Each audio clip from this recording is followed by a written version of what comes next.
Hi, இன்னைக்கு நம்ம கிழி பரோட்டா எப்படி செய்கிறதுன்னு பார்க்கலாம். கிழி பரோட்டா கேரளாவில் ரொம்ப ஃபேமஸாக இருக்குது. இப்போ ரொம்ப சிம்பிளாகவே இந்த கிழி பரோட்டா செய்கிறது எப்படின்னு பார்க்கலாம்.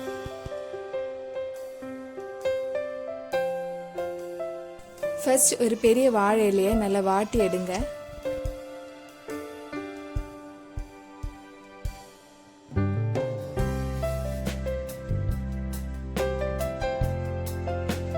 ரொம்ப கேர்ஃபுல்லாக பண்ணுங்கள், இலை கிளியாமல் பார்த்துக்கோங்க. அந்த பெரிய வாழை இலை கூட ஒரு சின்ன வாழை இலை நடுவில் வைக்கணும். அதுவும் இப்படி வாட்டி எடுங்க.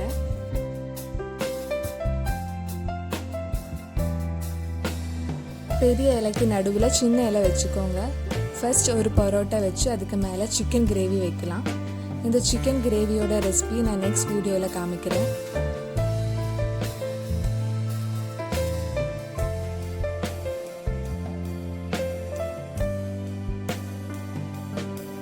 இந்த கிரேவி ஃபுல்லாக வச்சதுக்கப்புறம் கொஞ்சம் பெரிய வெங்காயம் போடலாம்.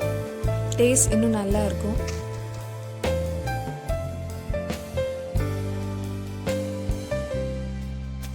ரெண்டு மூணு கருவேப்பிலையும் சேர்த்து மேலே போடுங்க. அதுக்கப்புறம் இன்னொரு லேயர் பரோட்டா வச்சுக்கலாம்.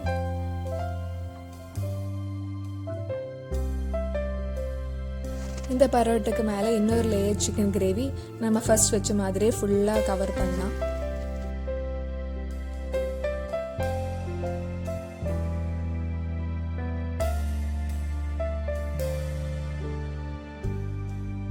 மறுபடியும் கொஞ்சம் வெங்காயம் கருவேப்பிலையும் ஆட் பண்ணிக்கோங்க. கீழே ஆயுர்வேத ட்ரீட்மெண்ட்டில் மூலிகைகள்லாம் துணியில் கெட்டி வச்சு ஒத்தடம் கொடுக்கறதுக்காக வச்சுருப்பாங்க. அதுக்கு பேர் தான் கிழி. நம்மளும் இந்த பரோட்டாவை அந்த கிழி மாதிரி கட்டலாம். நம்ம இலை வாட்டினதுனால ரொம்ப ஈஸியாக இருக்கும் அது ஃபுல்லாக கவர் பண்ணி கெட்டதுக்கு.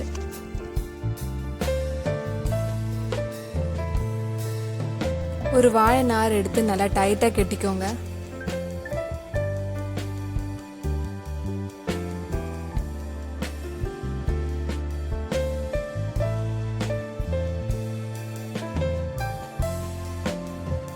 இதுக்கு பேர் தான் கிழி.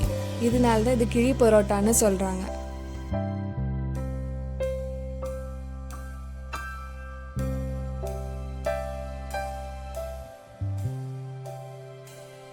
ஒரு பேனில் 2-3 டேபிள் ஸ்பூன் எண்ணெய் ஊற்றி இந்த கிழியை 10 நிமிஷம் லோ ஃப்ளேமில் ஸ்டீம் பண்ணி எடுக்கலாம்.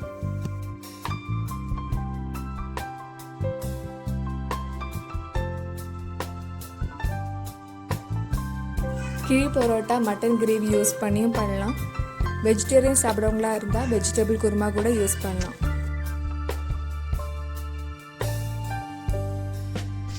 ஓப்பன் பண்ணும்போதே நல்ல வாசனை வருது. நம்ம கிழி பரோட்டா ரெடி ஆயிடுச்சு. இப்போ நம்ம இதை ஓப்பன் பண்ணி பார்க்கலாம்.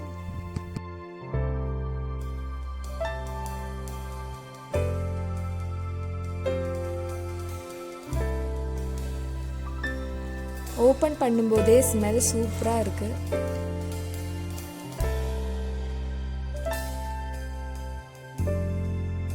பரோட்டா நல்லா சூடாக சிக்கன் கிரேவியில் நல்லா ஊறி இருக்கு.